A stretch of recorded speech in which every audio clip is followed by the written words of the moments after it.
Hi! Welcome to honey stories. నేను మీ లక్ష్మి. ఈ రాధాకృష్ణ అర్పణ సెకండ్ ఎపిసోడ్ ఫ్రెండ్స్. నీకంటే ఫస్ట్ నుంచి అలవాటు సత్య బయట ఉండటం. నాకు అలాంటి అలవాట్లు లేక ఇబ్బంది. పెద్దమ్మ చేతి కాఫీ తాగింది నాకు డే స్టార్ట్ అవ్వదు అంటూ చురకంటించింది రాధిక. గుడ్లిరిమి వాట్ ఆర్ యూ టాకింగ్ అంటూ వియర్డ్ లుక్ విసిరింది సత్య. నేను నార్మల్గా చెప్పాను అంతే. గుడ్ నైట్ పెదనాన్న అని నవ్వు మొహంతో చెప్పి వెళ్ళింది తన రూమ్కి రాధిక.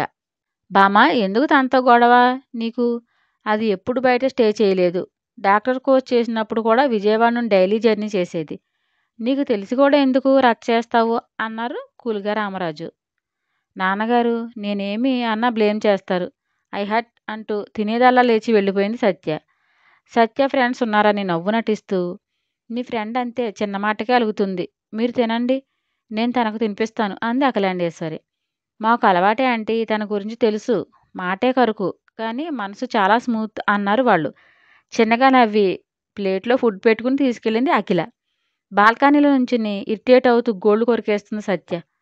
బామా అంటూ మృదువుగా పిలిచింది. మామ్ లీవ్ మీ ఎలోన్ అంది కోపంగా. ఎందుకు అంత ఫ్రస్ట్రేట్ అవుతావు అని కూల్గా ప్రశ్నించి. రాధిక ఎవరో పరాయిది కాదు బామా, నీ చెల్లెలు. తను ఈ ఇంటి వారసురాలే అని గుర్తుపెట్టుకో అంది అన్నం కలుపుతూ అఖిల. హో మామ్, నువ్వు చెప్పిందే చెప్పకు. నేనే నీ కూతుర్ని. నీ ప్రేమంతా నాకే దక్కాలి. నాదే, ఇందులో ఎవరికి షేర్ ఇవ్వను.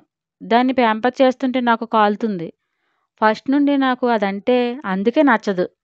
నా పేరెంట్స్ ప్రేమలో దానికి షేర్ ఉందంటే ఐ హ్యాట్ మామ్ అంది ఏడుపు మొహం పెట్టుకుని సత్య. ఇంత పొజిషనెస్ మంచిది కాదు బామా అని అనునయంగా చెప్పింది అఖిల. అదంతా నాకు తెలియదు ma'am. I love him so much అంతే అంది మొండిగా సత్య. లీవ్ ఇట్ రా అని ప్రేమగా భోజనం తినిపించి, నీ ఫ్రెండ్స్ ఉన్నారు, ఇలా చైల్డ్గా బిహేవ్ చేస్తే రాంగ్ ఇంటెన్షన్స్ వెళ్తాయి. ఒకసారి నెగిటివ్ థాట్స్ వస్తే చాలా కష్టం బంగారం, అర్థమైందా అని నవ్వి పెదవులు క్లీన్ చేసి నిద్రపో అని వెళ్ళింది అఖిల. మామ్, నేను ఎవరి దగ్గర ఎంత పొజిషనెస్గా ఉండను. బట్ రాధిక దగ్గరకు వచ్చేసరికి నా మైండ్ నా కంట్రోల్లో ఉండదు అంతే అనుకుని మూతి బిగించింది సత్య.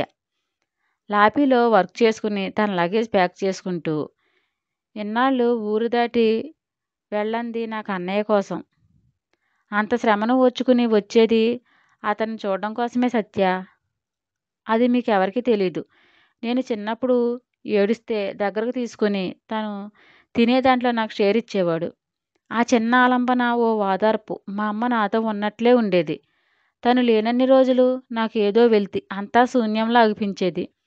కృష్ణ ఎప్పుడు వస్తాడా ఊరు నుండి అని ఎదురు చూసేదాన్ని. 5 years బ్యాక్ తను మొత్తానికి ఇక్కడికి రావడం ఉండటానికే నా ఆనందం ఆకాశం అంచును తాకి ఎంతో కష్టమైన డైలీ జర్నీ చేసేదాన్ని. సెంటర్లో ఉండి నన్ను చూసి చిన్న చిరునవ్వు నవ్వితే ఆ చిరునవ్వులో నా శ్రమంతా కొట్టుకుపోయేది. ఆ నవ్వు కోసం ఎంత కష్టమైన ఇష్టంగా భరించాలని డిసైడ్ అయ్యాను అనుకుని కృష్ణ గురించి ఆలోచిస్తూ వసంత పంచమి రోజున నేను ఉండను కన్నయ్య, అందుకే ముందే నీ మీద వసంతాలు చల్లాను అని నవ్వుకుంది. రాధిక తలుచుకోగానే భోజనం చేస్తున్న కృష్ణకి వెక్కులు స్టార్ట్ అయ్యి ఉక్కిరిబిక్కిరయ్యాడు మంచినీళ్ళు తాగుతూ. ఎవరు తలుచుకున్నారో అని తల మీద తడుతూ అంది అనసూయ. వసంతం ఆడిన పిల్ల తలుచుకుంటుంది కాబోలు నీకు అన్నయ్యని సర్కాస్టిక్గా అన్నారు సారథి. మీ ఆయన కళ్ళన్నీ నా మీద ఉంటాయా అని చిన్నగా అడిగాడు కృష్ణ. ఉష్ మాట్లాడుకు, వింటే కోడి కూసేదాకా వదలరు అంది పెరుగు వడ్డిస్తూ అనసూయ. నాకు అంత దురదగా ఏమీ లేదు ఈయన గారితో తిట్టించుకోవాలని అని సణుక్కుంటూ భోజనం చేసి లేచాడు కృష్ణ. కృష్ణ తన గదికి వెళ్ళాక నెమ్మదిగా పెళ్ళిడు వచ్చిన కొడుకుని అలాగే తిడతారా అని ప్రశ్నించి నా కన్నయ్య బంగారం అంది మురుస్తూ అనసూయ. అలనాటి యశోద కూడా దొంగైన కొడుకుని చూసి ఇలాగే మురిసేది. మీ తల్లులకు కొడుకులు చేసే తప్పులు కనిపించవే అని సతాయించారు సారథి గారు. మూతి తిప్పుకుంటూ మేమే బయటకు చూపిస్తాము, మీలా దొంగల అర్ధరాత్రి కొడుకు కాళ్ళకి నూనె రాసి సేవలు చేయము అంది లోపల నవ్వుకుంటూ అనసూయ. గతుక్కుమని తత్తరపడుతూ నేనేం నూనె రాయలేదు అని బొకాయించారు సారథి గారు. నేను చూశానండి, మీరేమి అబద్ధాలు చెప్పనక్కర్లేదు అని నవ్వి నేను చెప్పానులేండి కన్నయ్యకు అంది. చెప్తే చెప్పుకో, ఎందుకో లేస్తే కాళ్ళు లాగి ముడుచుకుని పడుకుంటే ఏదో కాస్త నూనె పెట్టి నొక్కాను. తెల్లారాక చేలో పని చెడకూడదని అంతే అని తన ప్రేమని సమర్థించుకుంటూ నేను పడుకుంటా అని వెళ్ళి మంచం మీద వాలారు సారథి. తల్లి ప్రేమ బిడ్డలకు ఓదార్పు అయితే తండ్రి ప్రేమ వాళ్ళ ఎదుగుదలకి వారధిగా మారుతుంది. మీకు కన్నయ్య అంటే ఎంత ఇష్టమో నాకు తెలియదా అనుకుంటూ తన పనిలో పడింది అనసూయ. ఉదయాన్నే కాఫీ తాగేసి పొలానికి వెళ్ళిపోయాడు కృష్ణ. ఒకసారి కృష్ణను చూడాలనే ఆశ కలిగి హాస్పిటల్కి వెళ్ళే అవసరం లేకపోయినా రెడీ అయి వెళ్ళింది. దారంతా చూసుకుంటూ ఎక్కడైనా కృష్ణ కనిపిస్తాడేమో అని రాధిక. హాస్పిటల్ ముందు కృష్ణ హోండా బైక్ చూసి వెలిగిపోతున్న మొహంతో గబగబా లోపలికి వెళ్ళింది. నర్సుని రాధిక గురించి అడుగుతున్నాడు కృష్ణ. అదిగో మేడం వచ్చారు అంది రాధికను చూసి నర్స్. వెనక్కి తిరిగి బుజ్జమ్మ నువ్వు రావంది నర్స్ అడిగాడు నవ్వుతూ. ఆ నవ్వు వెన్నెల కంటే చల్లగా తన హృదయాన్ని తాకి కాలం పాటు మైమర్చింది. బుజ్జమ్మ అని మళ్ళీ పిలిచాడు కృష్ణ. హా కృష్ణ కొంచెం వర్క్ ఉంటే వచ్చాను రా అని తన రూమ్కి తీసుకెళ్ళింది రాధిక. ఏదో క్యాంప్కి వెళ్తున్నావంట మళ్ళీ ఎప్పుడు వస్తావు అని అడిగి నా కాలు నిన్న బెణికింది. నీ చేత్తో అలా ముట్టుకుంటే ఇలా మాయం అవుతుంది నా నొప్పి. నీ చేతి మహత్యంతో నా కాలు సంగతి చూడు. నేను కుంటానంటే మా బాబు చూస్తే నా తల వాచిపోతుంది ఆయన తిట్ల దండకంతో అని నవ్వాడు చిరుకోపంగా చూస్తూ. మా అమ్మ ఏది చెప్పినా నీ మంచికే కదా, నువ్వు మొరటోడివి, ఏది కేర్ చేయవు, బండ పనులు చేసేలా దెబ్బలు తగిలించుకుంటావు అని మడం పట్టుకుని నొక్కుతూ ఇక్కడ అంది రాధిక. అదే అబ్బా కరుక్కుమంది అన్నాడు. పెయిన్ రిలీఫ్ స్ప్రే చేసి టైట్గా బ్యాండ్ కట్టి ఇది తీయకు అని ఇంజెక్షన్ చేస్తుంటే అయ్యో బుజ్జమ్మ ఎంత చిన్నదానికి అంత సూది పూట అవసరమా, 4 మాత్రలు ఇస్తే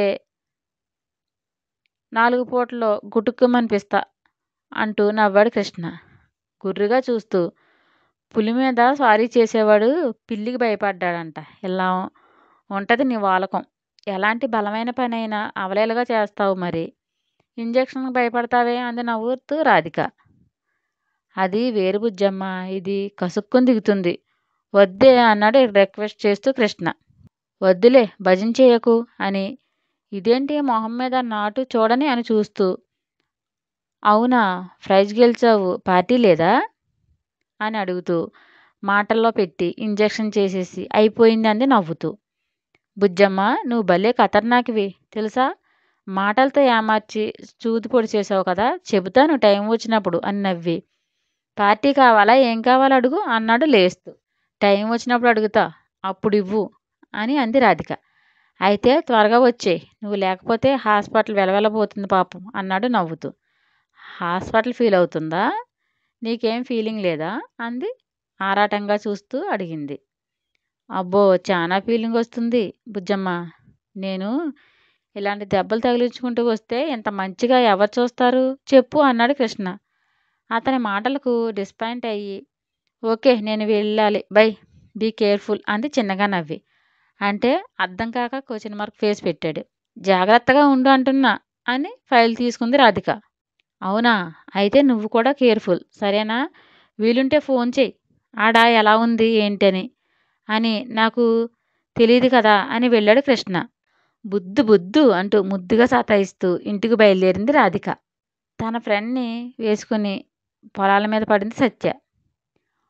వాళ్ళు వేసుకున్న వెస్ట్రన్ డ్రెస్ చూసి చేలో పనిచేస్తున్న కూలీలు నోళ్ళు తెరచి వింతగా చూస్తూ బొగ్గలు నొక్కుంటూ వాళ్ళలో వాళ్ళే ఏవేవో చెప్పుకుంటున్నారు. ఏ సత్య వాళ్ళందరూ ఏంటే మనల్ని ఏదో వింత యానిమల్స్ని చూసినట్లు చూస్తున్నారు అంది మనీష. వాళ్ళు చూసేది మనల్ని కాదు మన డ్రెస్సెస్ చూసి అంది నవ్వుతూ సత్య. అంటే ఈ ఊళ్ళో వెస్ట్రన్ డ్రెస్సులు ఎవరు యూజ్ చేయరా అని ప్రశ్నించింది ఆశ్చర్యంగా ఇంకో ఫ్రెండ్. వేస్తారు, ఇలా మినీ స్కర్ట్స్ అవి కాదు, చుడీదార్స్ లాంగ్ ఫ్రాక్స్ ఇలాంటివే వేస్తారు, మరి థైస్ కనిపించేలా వేయరు అంది సత్య. నా స్టోరీ మీకు నచ్చినట్లయితే ఒక లైక్ ఇచ్చి షేర్ చేయండి యార్. ప్లీజ్ సబ్స్క్రైబ్ చేయండి బడీస్.